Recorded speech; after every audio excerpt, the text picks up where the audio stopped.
you can go back to a moment, the specific time window where you graduated, I'll say, from the game of basketball into the world of business, and bring us through that.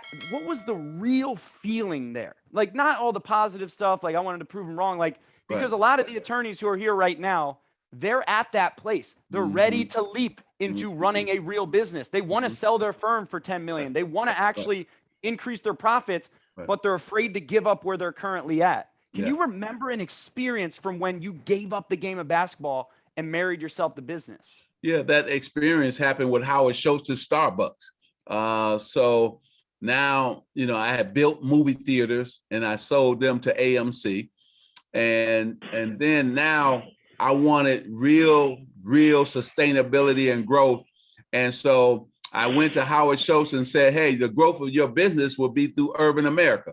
And I showed him the data, all the information. He was blown away. I said, you can make a lot of money, $3 trillion spending power between African Americans and Latinos. And I went before the board, they signed off. I went before the shareholders, they signed off.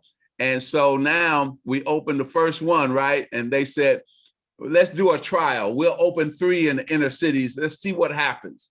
And so I told him, I promised Howard, these 3 will outgross your suburban stores. Wait and see. And sure enough, those 3 in that marketplace did just that.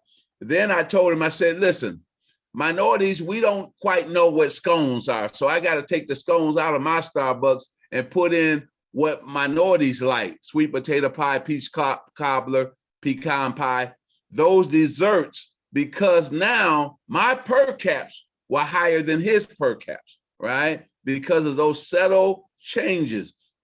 And so what am I talking about? We over-delivered to the customer. And when you over-deliver to the customer, they become your brand ambassadors. They also will tell everybody, hey, you need to go to that Starbucks or Magic's business.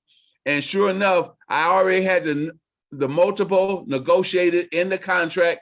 We built 125. So by the time I sold all of those 125 back to Howard,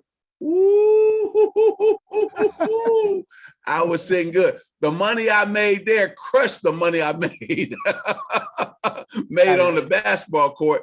And then that's the moment that everybody said, he now has a track record of success. Now, instead of me chasing the deals were chasing me. And that's what made the difference right there. Now my phone started ringing off the hook. Everybody wanted to invest with me. Everybody wanted to be my partner. So that turned into what now? Being one of the owners of the Dodgers. We paid $2.5 billion, the most at that time, for a sports team in North America. Now Forbes just came out. We're well over $4 billion, right? So we've already made a lot of money already on this incredible acquisition of the Dodgers. So I went from millions, now I'm playing in the billions. And so that's the difference.